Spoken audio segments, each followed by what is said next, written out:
A blessed evening, a blessed day to all of you, dear friends, fellow worshippers in other parts of the world, joining us here at the Shrine of Jesus the Divine Word. As I am used to do, I focus the reflection on the first reading, which is rarely tackled in our reflections. And in the previous days, last week, for example, we started the reading of these writings in the Old Testament called the writings after the exile in Babylon. And one of the main concern of these writings is the reconstruction of Jerusalem, particularly the temple in Jerusalem. So the prophet today, from which we read this testimony, is now the prophet Zechariah, a witness of this reconstruction of Jerusalem, especially the temple, after this Babylonian exile around 500 years before Christ. Here in his presentation, he paints an image of the New Jerusalem with a positive note, with a messianic tone that is permeated by peace and joy. So that is the image. Now, he was proclaiming to these returnees that the New Jerusalem is a place, is a city of peace and joy. And he proclaims that the Lord returns to this city and settles once again in the temple, recently reconstructed. The city is portrayed in a picture of great tenderness. The plazas, the squares are full of children playing. The younger generations are joined by the elderly who can reach their goals of long age, because the wars, the exiles are already over, and the atmosphere is full of celebration and serenity. Then it changes the tone at the second part of the reading.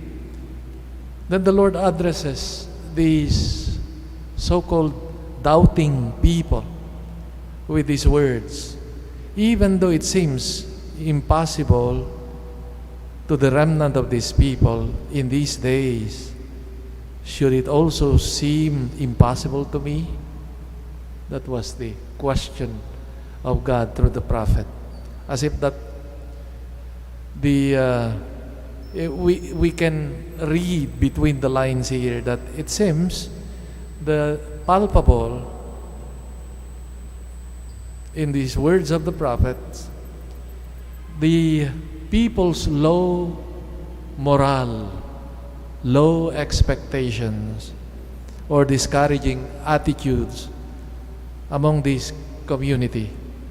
It seems that the people could not rejoice because of the slow progress and the small beginnings of that reconstruction of Jerusalem, especially that of the temple.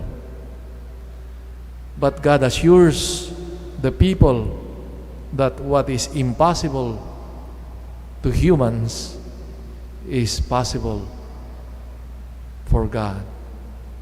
So the story today closes with the renewal of the covenant through that classical formula, "They shall be my people, and I will be their God."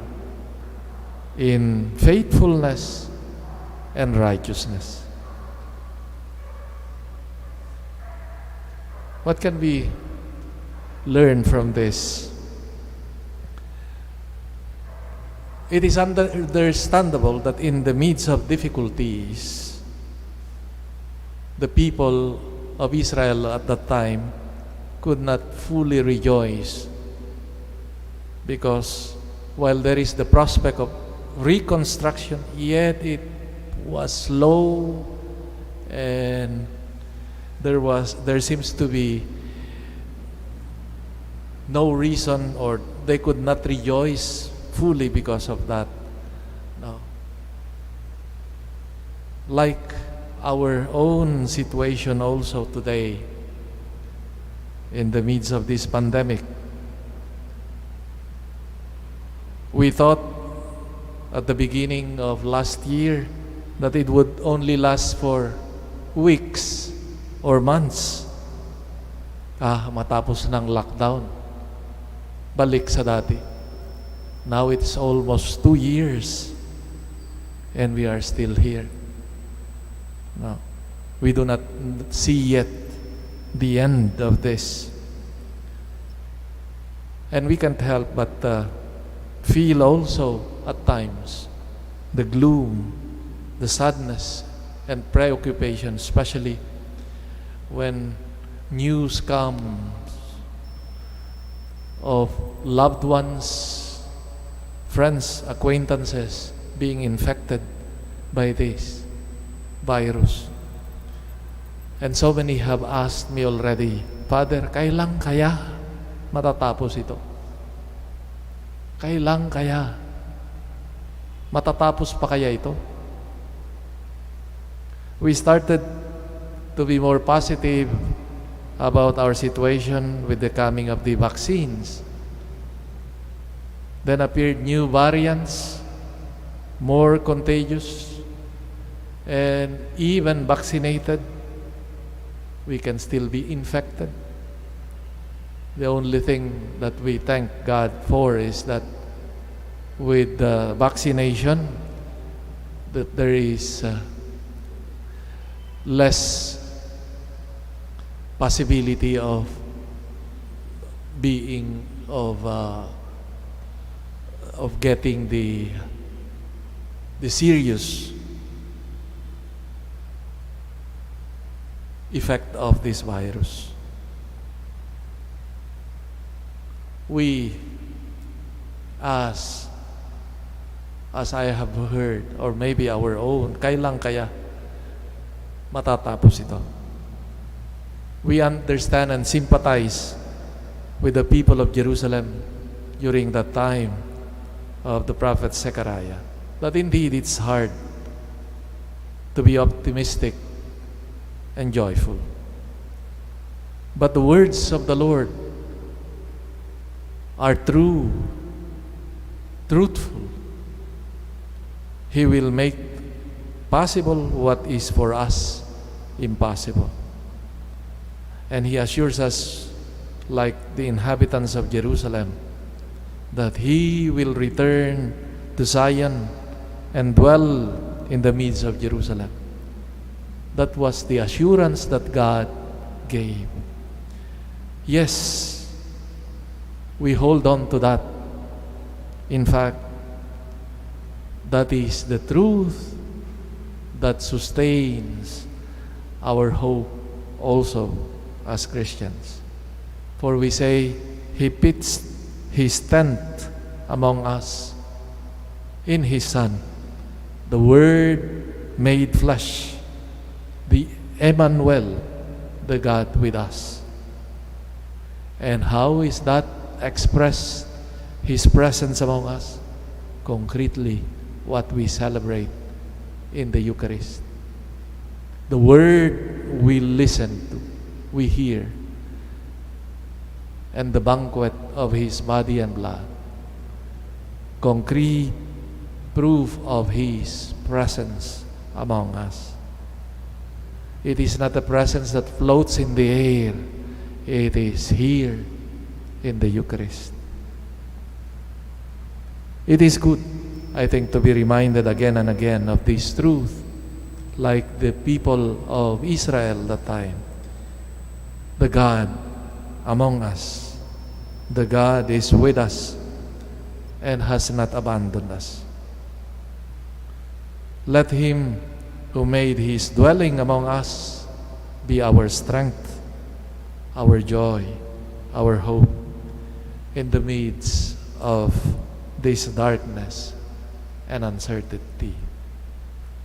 Just as the people of Israel that time were assured of God's presence among them, dwelling among them, this is also what the Lord wants us to realize, especially in the Eucharist. His real presence among us. And let us open our hearts, our minds, and allow His presence to invade us and encourage us in the midst of the gloom and uncertainty. One author said, when you love someone, the best thing you can offer is your presence. And this is what Jesus wants us to realize, that the greatest assurance of God's love and care for His people is His presence. His presence that is tangible, real, in every Eucharist we celebrate.